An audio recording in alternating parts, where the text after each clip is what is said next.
Hello folks, Jonathan Milam here with the Cornet Review, and I do mostly trumpets, but we've got an Olds Super Cornet. In fact, it's a Super Olds Cornet. In fact, it's a Super Cornet.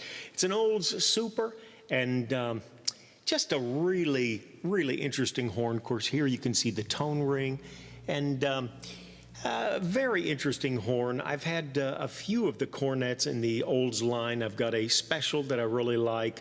I've had a couple of recordings. Very fine horns. And this Super is just a really interesting thing. I'll start playing right away with a Bach 7C, just to give you an average idea. We'll try a few other mouthpieces. But I did want to note a couple of things. There is not an intonation device for the third slide.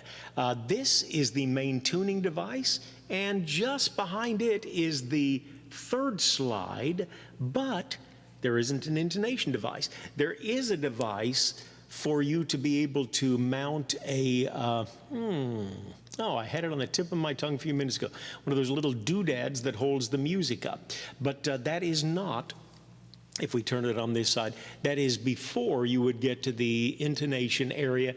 And if you move that back, it'd just be a little far back, I do believe, unless you had an extraordinarily long pole.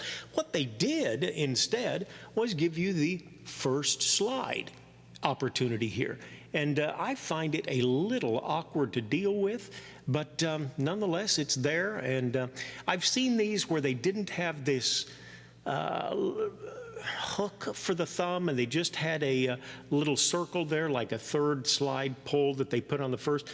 Actually, I think that would be easier to deal with. But nonetheless, I haven't really lubed this up properly, but that's what it is. It's not bad to move, just a little awkward. Most of us are used to using our third finger for the pole, but this would work, of course, for the first, which you wouldn't really need very often, but more likely for your D or your D flat or C sharp as well. Okay, as far as tone, and I was watching, in fact, it's a horn trader, was doing a video, and he said, it's a full-size bell, and he put a mute in, and I was thinking, I thought that was a little smaller. It is a little smaller, but it's a full-size bell because you've got the large throat. This is probably close to a 4.5-inch bell flare, maybe 4.6. Most cornets are probably 4.7, or trumpets 4.75, 5 these days, 5 1/4, you know, but you do have the large throat, so it accepts mutes readily, and we'll show that in just a minute. Okay, gonna play an old chorus from church that I really used to like. Leave them there, leave them there. Take your burdens to the Lord and leave. First song I learned to play on the keyboard. I heard a guy jazzing it up back in the 70s, and I was so impressed. Surprised I didn't kill my uncle and aunt. I worked at that song for so long. Key of F was what I did. But anyway, time flies, and we're going to use it today. Just a nice little number to do that around on.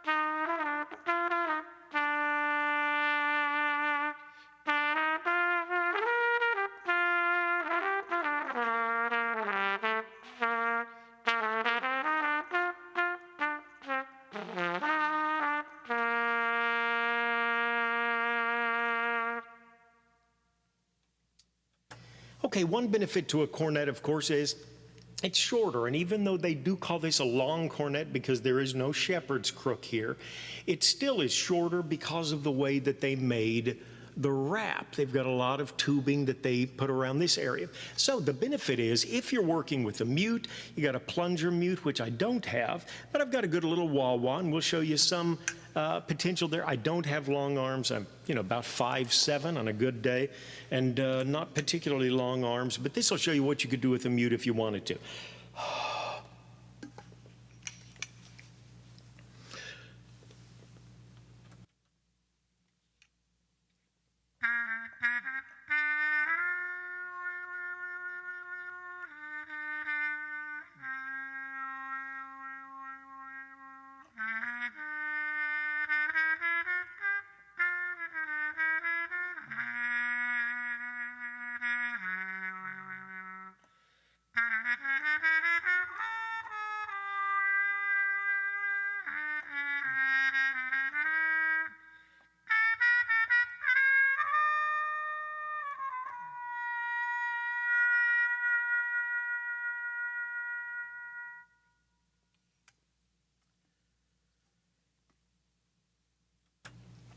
did read one time of a guy that went into a hardware store. He was on the road, needed his plunger mute, and he'd lost his last one. So he went in and he thought he'd have some fun with the clerk. And he went up and said, "Oh, I really need this." He said, "I lost my last one." And she said, "Well, sir, we have handles for those." And he said, "Oh, I never use a handle when I use my plunger." And she said, "Sir, you are gross." He never told her he was using it for the trumpet. Ah, well, you know, these trumpeters, they do have a strange sense of humor. Okay, I played originally with the 7C. Let me do that just a little more. Then I want to contrast it. I wish I had an Olds Super on hand, but I don't. But I'm going to show you an Olds Ambassador and what it sounds like. With your throat being larger here, and it really is a full-size throat. Of course, the cornet is conical. It starts a little smaller here at the lead pipe area. The receiver is definitely smaller as well, but then it starts enlarging right away as opposed to the trumpet, which maintains the same size until you get right to the bell flare. But the cornet gets gradually, steadily larger, and you do have a larger area through here. So once again, leave them there just a little bit.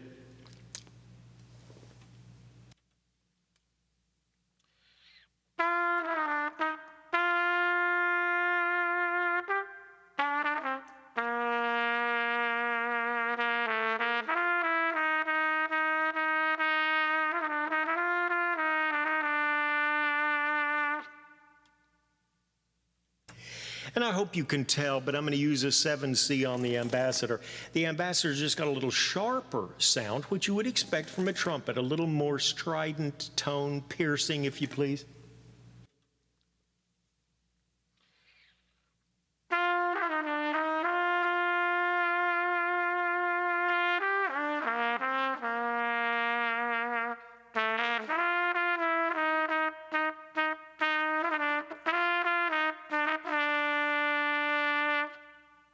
And back to the cornet.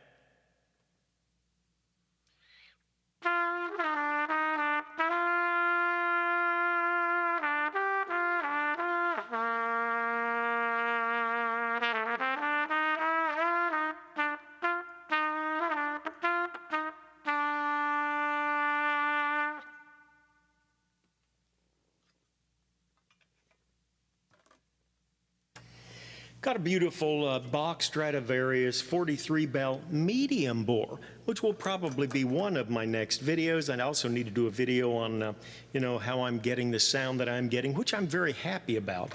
But we'll try the 7C with the Strad, and then again contrasting it to the cornet.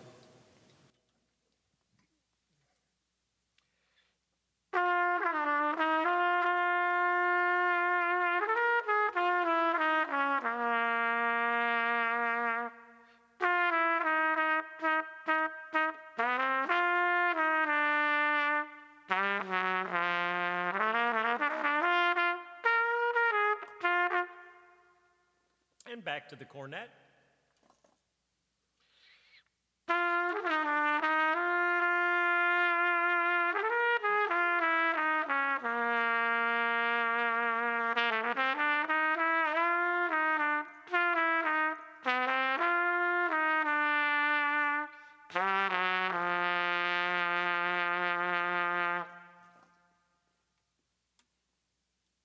Isn't that a nice full sound? And that's just with 7C.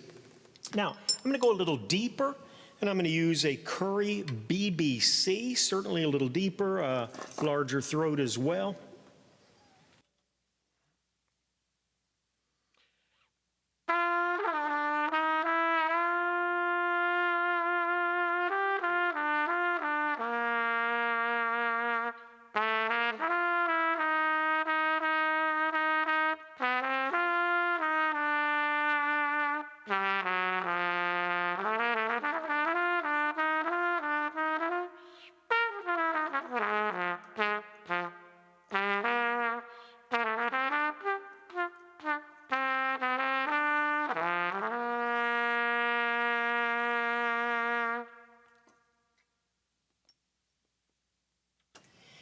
And now I'll use one of the mouthpieces that I've liked for years on a cornet. It's a Curry Vintage Cornet. his VC, Vintage Cornet. This gets kind of a breathy tone, which I've always thought was really neat. And very large throat again, deep V, but really like what it does with this cornet.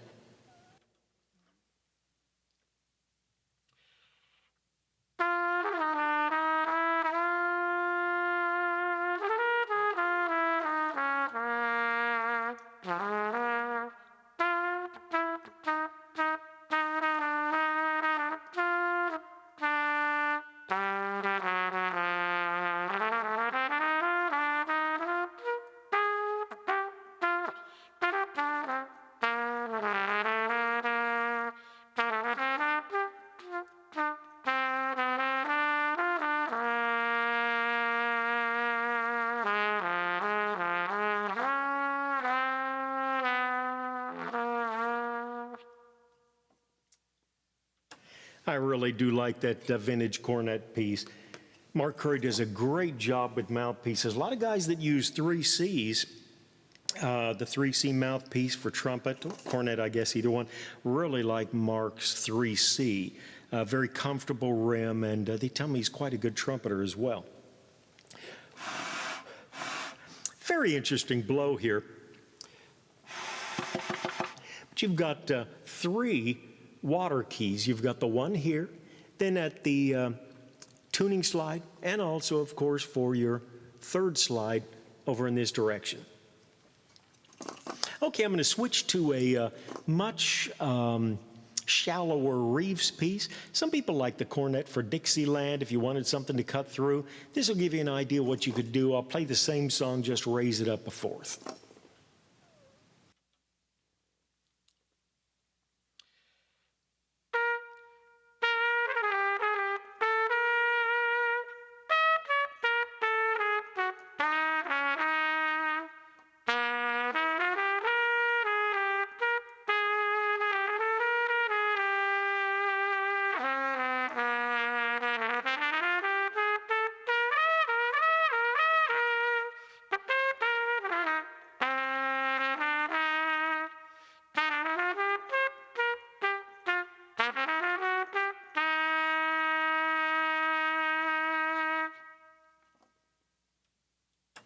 Well, I hope you've enjoyed this lovely little cornet.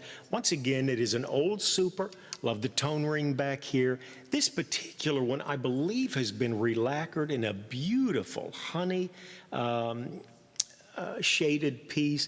Just such a pretty horn. Couple of wear spots I thought I saw earlier.